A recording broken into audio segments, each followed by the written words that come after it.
Welcome everyone. स्वागत है आज के एक नए वीडियो में। तो पिछले वीडियो में हम लोगों ने पढ़ा था इंट्रोडक्शन ऑफ ग्रामर, लेटर और वर्ड के बारे में। उम्मीद है कि आपको वो वीडियो काफ़ी अच्छे से समझ में आया होगा। अगर आपको वो वीडियो समझ में नहीं आया तो पहले पिछला वीडियो देख लें, उसके बाद से आप ये वीडियो देखें। तो चलिए शुरू करते हैं। और माँ सरस्वती कोचिंग क्लासेस, अगर आपने अभी तक इस चैनल को सब्सक्राइब नहीं किया तो जल्दी से जल्दी चैनल को सब्सक्राइब कर दें और बेल आइकन दबा दें ताकि आगे आने वाले जितने भी वीडियो होंगे उसके नोटिफिकेशन आपको मिलते रहेंगे। तो अब हमें पढ़ना है सेंटेंस के बारे में। क्योंकि हम पहले से ही ग्रामर, लेटर और वर्ड के बारे में जान चुके हैं, अब हमें जानना है सेंटेंस के बारे में। सेंटेंस क्या होता है, चलिए इसका डेफिनेशन हम सबसे पहले देख लेते हैं। A group of words that makes a complete sense is called sentence. A group of words that makes a complete sense is called sentence. शब्दों का वह समूह जो एक सार्थक और सही अर्थ देता है वाक्य कहलाता है। अब आता है ए ग्रुप ऑफ वर्ड्स। क्या बात आता है? A group of words. A group of words. आपको पहले से ही वर्ड्स के बारे में बताया गया है कि वर्ड्स क्या होता है। आप भी बोलिए, क्या होता है words? A group of letters. क्या होता है? ए ग्रुप ऑफ लेटर्स, यानी अक्षरों का समूह जो एक सही अर्थ देता है वह कहलाता है शब्द, यानी वर्ड कहलाता है। और शब्दों का समूह जो एक सही अर्थ देगा वह कहलाएगा क्या? सेंटेंस। यानी कि बहुत सारे अगर अक्षरों को इकट्ठा किया जाए तो वो बनाते हैं शब्द, वहीं बहुत सारे शब्दों को एक साथ इकट्ठा किया जाए तो वो बनाते हैं वाक्य। क्या बनाते हैं? वाक्य। जैसे कि राम घर जाता है, वह फूल तोड़ती है, रामू गोज टू टेम्पल। अब इसमें अगर शब्द की बात की जाए तो राम अलग है। अगर राम को अलग किया जाए, घर को अलग किया जाए, जाता को अलग किया जाए और ता को अलग किया जाए, है को अलग किया जाए, तो ये अलग अलग एक एक वर्ड कहलाएगा। क्योंकि इन सबको एक क्रम में एक सही तरीके से लगाया गया है, इसलिए ये क्या कहला रहा है? वाक्य कहला रहा है। क्यों? क्योंकि इसका अर्थ निकल रहा है। राम घर जाता है, इसका अर्थ होता है कि राम एक ऐसा लड़का है जो कहाँ जा रहा है? अपने घर जा रहा है। इसका मतलब कि ये काम हो रहा है और इससे एक सही अर्थ निकल रहा है, तो यह क्या कहला रहा है? शब्द कहला रहा है। वह फूल तोड़ती है, कोई ऐसी लड़की है जिसके बारे में बताया जा रहा है कि वह काम क्या कर रही है? फूल तोड़ रही है। वैसे ही रामू गोज टू टेम्पल, तो रामू मंदिर जाता है। मतलब हम ये कह सकते हैं कि अगर हमें सेंटेंस के बारे में जानना हो तो सबसे पहले हमें क्या जानना पड़ेगा? लेटर जानना पड़ेगा। क्या जानना पड़ेगा? लेटर जानना पड़ेगा। क्योंकि लेटर से मिलकर ही क्या बनता है? वर्ड बनता है, और वर्ड से मिल करके ही क्या बनता है? सेंटेंस बनता है। क्योंकि मैं आपको पहले ही पढ़ा चुका हूँ ये सारा चीज़। लेटर और वर्ड मैंने इसके पहले वाले वीडियो में पढ़ाया था, आप चाहें तो वहाँ जा करके पढ़ सकते हैं और तब जा करके आप सेंटेंस पढ़ेंगे तो आपको काफ़ी अच्छे से सेंटेंस समझ में आएगा। तो एक बार फिर से इसका डेफिनेशन हम देखते हैं। आप चाहें तो साथ में नोट्स भी बनाते चल सकते हैं, क्योंकि वीडियो इतना धीरे धीरे चल रहा है, आप काफ़ी अच्छे से नोट्स भी बना पाएंगे। A group of words that makes a complete sense is called sentence. क्या होता है? A group of word that makes a complete sense is called sentence. शब्दों का वह समूह जो एक सार्थक और सही अर्थ देता है। ध्यान से सुनिएगा, शब्दों का वह समूह जो एक सार्थक और सही अर्थ देता है वाक्य कहलाता है। जैसे कि राम घर जाता है, वह फूल तोड़ती है, रामू गोज टू टेम्पल इत्यादि। कोई भी ऐसा सेंटेंस होगा जिसका अर्थ निकल रहा होगा और उसमें बहुत सारे वर्ड मिले होंगे तो उसको हम क्या बोलेंगे? सेंटेंस बोलेंगे। उम्मीद है कि आपको काफ़ी अच्छे से समझ में आ रहा होगा। चलिए आगे बढ़ते हैं। अब सेंटेंस को दो तरीके से समझा जा सकता है। मतलब we can define, we can understand the sentence in two types. Number one होता है उसका पार्ट्स, यानी कि एक सेंटेंस को हम किस भाग में? पार्ट्स में भी डिवाइड कर सकते हैं और उसके काइंड्स में भी डिवाइड कर सकते हैं। आपको नीचे ये डायग्राम दिख रहा होगा आपको, आप काफी अच्छे देख सकते हैं। यहां मैंने सेंटेंस लिखा हुआ है और सेंटेंस के दो भाग निकले हुए हैं, एक को हमने लिखा है पार्ट्स और एक को लिखा है काइंड्स। आप देख पा रहे हैं। और यहां मैंने ऑफ लगाया है, यानी कि पार्ट्स ऑफ सेंटेंस और काइंड्स ऑफ सेंटेंस। यानी कि दो तरीके से हम सेंटेंस को पढ़ सकते हैं। पहला तरीका है पार्ट्स ऑफ सेंटेंस का और दूसरा तरीका है काइंड्स ऑफ सेंटेंस का। तो सबसे पहले हम ये जान लेते हैं कि पार्ट्स ऑफ सेंटेंस क्या होता है। तो पार्ट्स ऑफ सेंटेंस का मतलब होता है सब्जेक्ट और प्रेडिकेट, यानी कि एक सेंटेंस के सिर्फ दो और दो भाग होते हैं। क्या होते हैं? पार्ट्स का मतलब चूंकि भाग होता है और काइंड का मतलब प्रकार होता है। क्या होता है? प्रकार। जैसे कि अगर हम किस पार्ट्स ऑफ बॉडी बोलते हैं तो किसी इंसान के एक शरीर के भाग हो सकते हैं, यानी कि उसका हाथ, उसका पैर, उसका नाक, उसका मुंह, ये सब हो सकता है। जबकि अगर काइंड्स ऑफ बॉडी बोला जाएगा, काइंड्स ऑफ हैंड बोला जाएगा, काइंड्स ऑफ पेन बोला जाएगा, तो इसका मतलब है कि उसी के जैसा एक और कोई चीज। तो आप जानते हैं कि पार्ट्स और काइंड्स, पार्ट्स मतलब भाग होता है, काइंड्स मतलब प्रकार होता है। तो एक सेंटेंस के दो भाग होते हैं जिसमें पहला सब्जेक्ट होता है और दूसरा प्रेडिकेट होता है। पहला सब्जेक्ट और दूसरा प्रेडिकेट। वहीं काइंड्स ऑफ सेंटेंस की बात की जाए तो पहला, ये काइंड्स ऑफ सेंटेंस 5 प्रकार का होता है। कितने प्रकार का? 5 प्रकार का होता है। कौन कौन सा होता है? Assertive sentence, interrogative sentence, imperative sentence, exclamatory sentence, optative sentence. कितने प्रकार होते हैं? 5 प्रकार होते हैं। Assertive sentence, interrogative sentence, imperative sentence, exclamatory sentence और ऑपटेटिव सेंटेंस। इस काइंड ऑफ सेंटेंस में मैंने पहले से ही वीडियो बनाया हुआ है। आप चाहें तो वीडियो जाकर के देख सकते हैं और वहां से आप काफी अच्छे से समझ पाएंगे कि काइंड ऑफ सेंटेंस क्या होता है। तो अभी हम लोग को पढ़ना है पार्ट ऑफ सेंटेंस। क्या पढ़ना है? Part of sentence. हम सेंटेंस के भाग में पढ़ाई करेंगे और सेंटेंस के भाग कितने होते हैं, क्या होते हैं, इनको कैसे समझा जाता है, ये सब जानेंगे। आइए एक बार फिर से ऊपर से रिवीजन कर लेते हैं। आप चाहें तो धीरे धीरे आप नोट्स बनाना शुरू कर सकते हैं, नोट्स धीरे धीरे बना सकते हैं। देखिए, a group of word that makes a complete sense is called sentence. शब्दों का वह समूह जो एक सार्थक और सही अर्थ देता है वाक्य कहलाता है। जैसे राम घर जाता है, वह फूल तोड़ती है, Ramu goes to temple, etcetera. Sentence को 2 तरीके से पढ़ा जा सकता है। आप चाहें तो ऐसे ही डायग्राम बना सकते हैं। सेंटेंस और सेंटेंस के 2 प्रकार यानी पार्ट्स हुआ और काइंड्स हुआ। मैंने पार्ट्स को 2 भाग में डिवाइड किया है, सब्जेक्ट और प्रेडिकेट बताया है। वहीं काइंड्स को भी 5 प्रकार में डिवाइड किया गया है, जिसमें असर्टिव, इंट्रोगेटिव, इंपरेटिव, एक्सक्लेमेटरी और ऑपटेटिव सेंटेंस बताया गया है। आप धीरे धीरे चाहे तो नोट्स भी बना सकते हैं।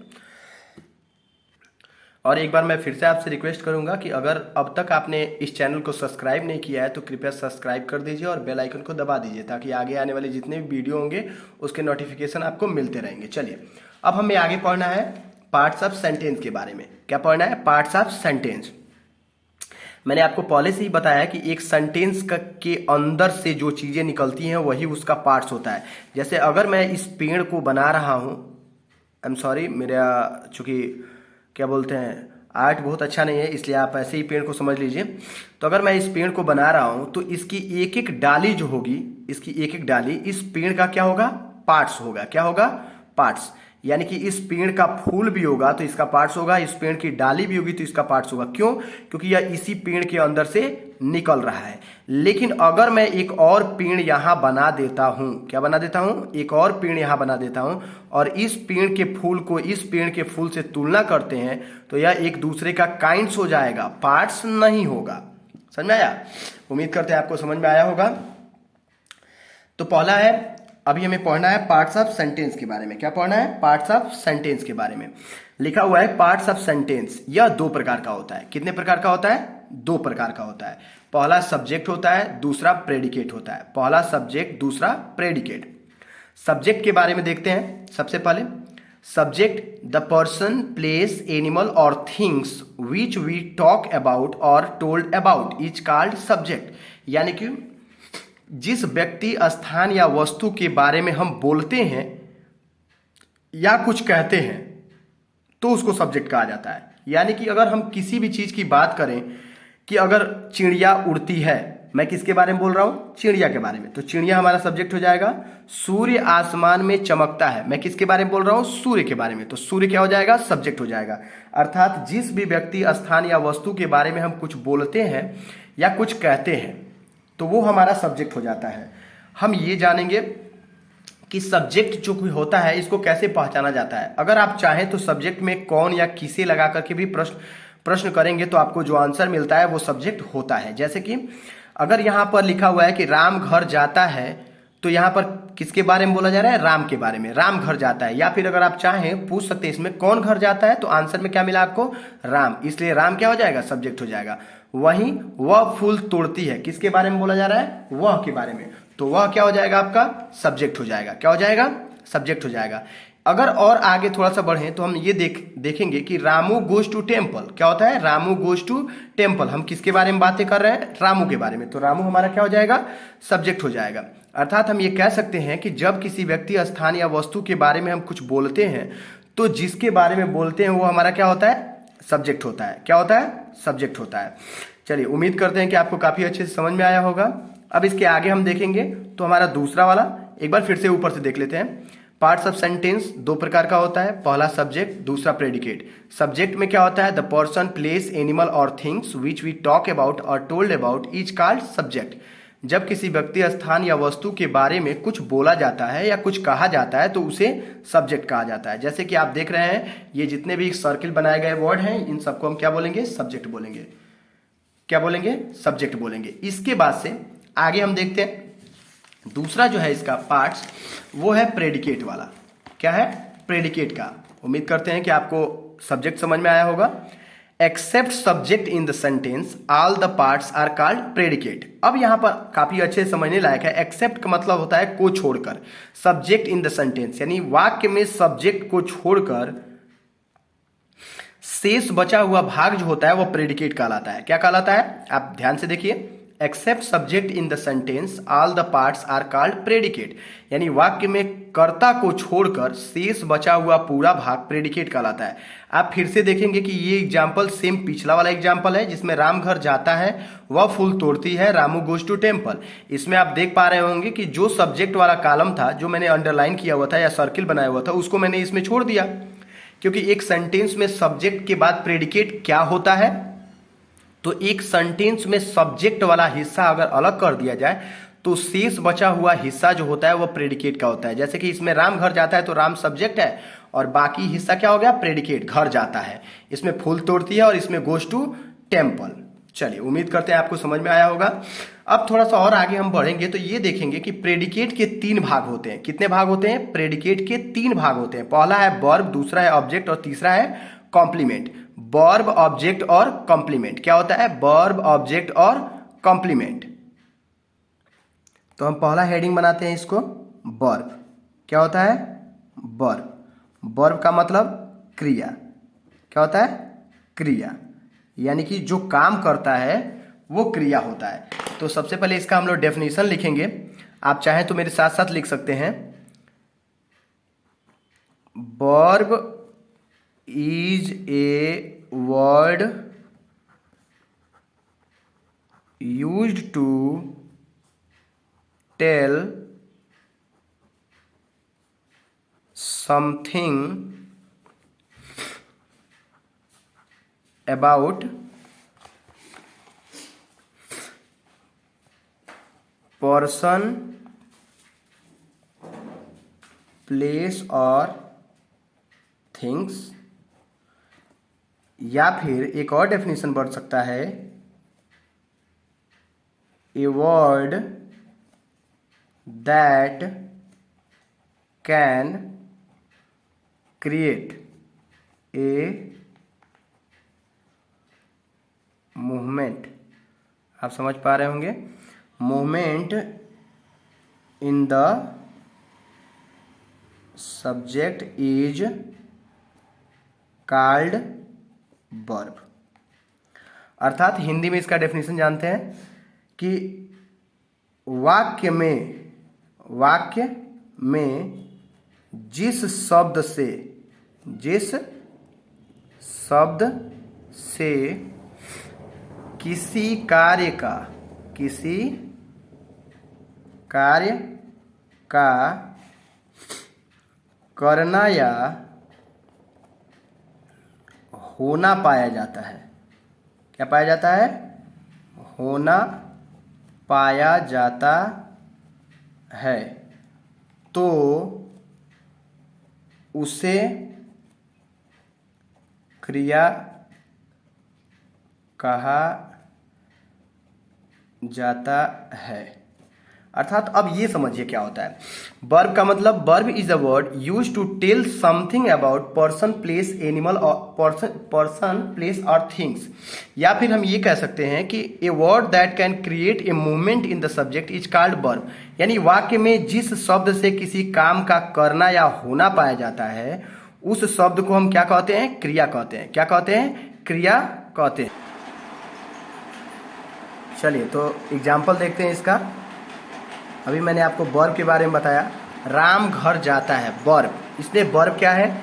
मैंने आपको बताया कि वाक्य में जिस शब्द से किसी काम का करना या होना पाया जाता है, यानी जो वर्ड ऐसा होगा जिससे मूवमेंट क्रिएट हो रहा होगा, जिससे काम हो रहा होगा, वही शब्द आपका वर्ब होगा। तो चलिए इसमें देखते हैं हम। सबसे पहले वर्ब क्या होगा। जैसे राम है, ये किसी लड़के का नाम है। चूंकि हम जानते हैं कि ये हमारा सब्जेक्ट है, तो प्रेडिकेट वाले हिस्से में से ही हमारा कोई ना कोई वर्ब होगा। अब घर, घर क्या, घर अगर कहीं हो तो इससे काम हो सकता है? बिल्कुल नहीं। अगर जाना की बात आती है तो ये वर्ड क्या हो जाएगा? वर्ब हो जाएगा। क्या हो जाएगा? वर्ब हो जाएगा। वैसे ही वह फूल तोड़ती है, तो फूल और इन तीनों में से कोई एक क्या होगा? वर्ब होगा। तो तोड़ना ऐसा वर्ड है जिससे काम हो रहा है, तो ये हमारा क्या हो जाएगा? वर्ब हो जाएगा। इसी तरह इसमें गो जो होगा, ये क्या हो जाएगा? वर्ब होगा। तो वर्ब का मतलब क्या होता है? जब किसी शब्द से किसी काम का करना या होना पाया जाता है तो वह क्या कहलाता है? वर्ब कहलाता है। तो बस आप ये वाक्य में ध्यान रखिएगा कि जिस शब्द से कोई ऐसा काम हो रहा हो जिससे मूवमेंट क्रिएट हो रही है, जो काम करने से शरीर में गति आ जाता हो, उसको हम क्या बोलते हैं? वर्ब बोलते हैं। क्या बोलते हैं? वर्ब बोलते हैं। दूसरा था हमारा ऑब्जेक्ट का। क्या था? ऑब्जेक्ट। यानी कि इसको हम ये कह सकते हैं कि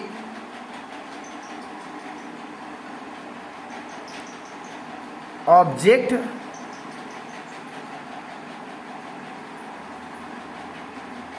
object is a word which has been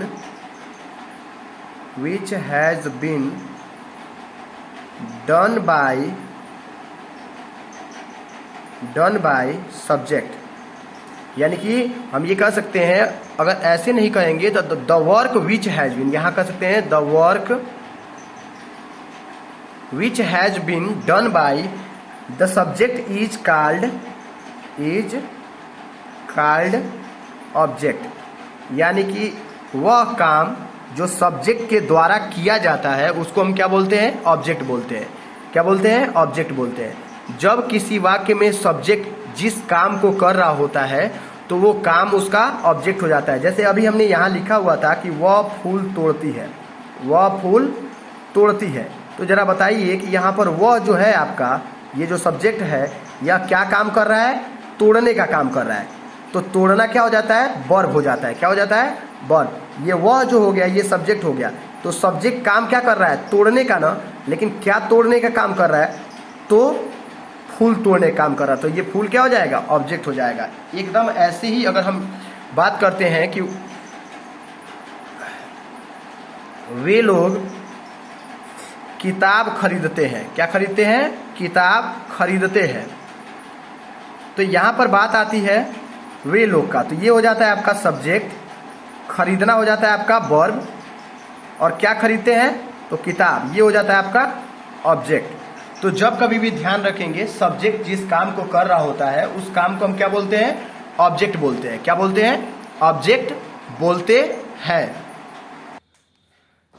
चलिए, उम्मीद करते हैं कि आपको ये समझ में आया होगा। तो अब तक हम लोग ये सारा चीज जान चुके हैं। अब इस प्रेडिकेट का जो आखिरी पार्ट है उसको भी हम लोग देख लेते हैं। नाम क्या है उसका? कॉम्प्लीमेंट। क्या नाम है? कॉम्प्लीमेंट। इसका हिंदी जो होता है, मैं आपको पहले ही बता चुका हूं, इसका हिंदी क्या होता है? पूरक होता है। अब इसको हम देखते हैं। तो इसमें कहा जाता है कि वेन, आप साथ में लिख सकते हैं चाहे तो, when subject does not work in a sentence but he goes to a certain place but he goes to a certain place, then that place is called complement. अब आपको यहां पे बात किया जाए कि यदि किसी वाक्य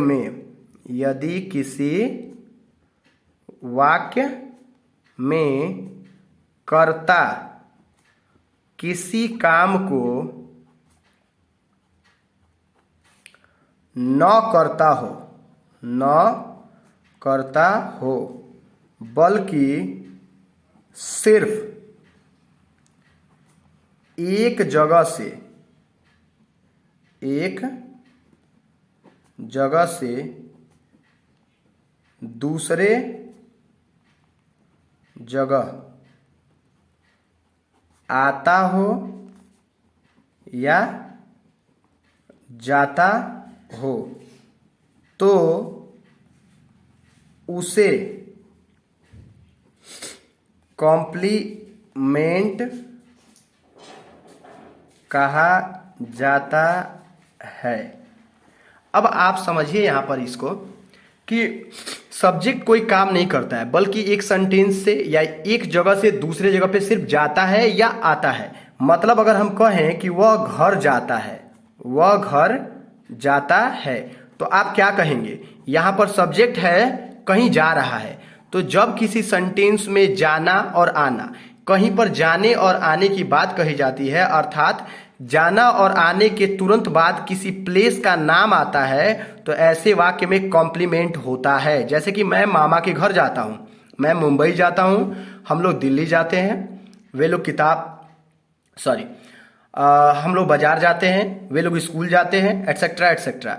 तो ऐसे वाक्य जिसमें क्या होते हो, सब्जेक्ट किसी जगह पे जाता है या कहीं से आता है, तो ऐसे वाक्यों में ऑब्जेक्ट नहीं होता है बल्कि वहां पर कॉम्प्लीमेंट होता है। आप यहां पर कॉम्प्लीमेंट और ऑब्जेक्ट में अंतर समझ लीजिए क्योंकि इसका आगे काम आएगा ये। उम्मीद करते हैं कि अब तक जितना भी आपको पढ़ाया गया पार्ट्स ऑफ सेंटेंस में सब्जेक्ट, प्रेडिकेट, वर्ब, ऑब्जेक्ट और कॉम्प्लीमेंट, यह आपको समझ में आया होगा। अगर आपको किसी भी चीज में कोई प्रॉब्लम आई हो, किसी तरह का कोई डाउट हो, तो आप कमेंट करके डेफिनेटली हमसे पूछ सकते हैं, या आप चाहें तो उसके लिए नंबर पर भी कांटेक्ट कर सकते हैं जिसमें 9648 11 96 40 ये नंबर है हमारा। इस पे भी आप कांटेक्ट कर सकते हैं। और अब तक अगर आपने वीडियो को लाइक ना किया हो, सब्सक्राइब ना किया हो चैनल को, तो सब्सक्राइब कर दीजिए ताकि आगे जितने वीडियो बनाए जाए उसके कंटेंट या उसके नोटिफिकेशन आपको मिलते रहें। तो इसी के साथ अब वीडियो को समाप्त करते हैं। थैंक यू, धन्यवाद। मिलते हैं एक नए वीडियो के साथ। तब तक के लिए धन्यवाद।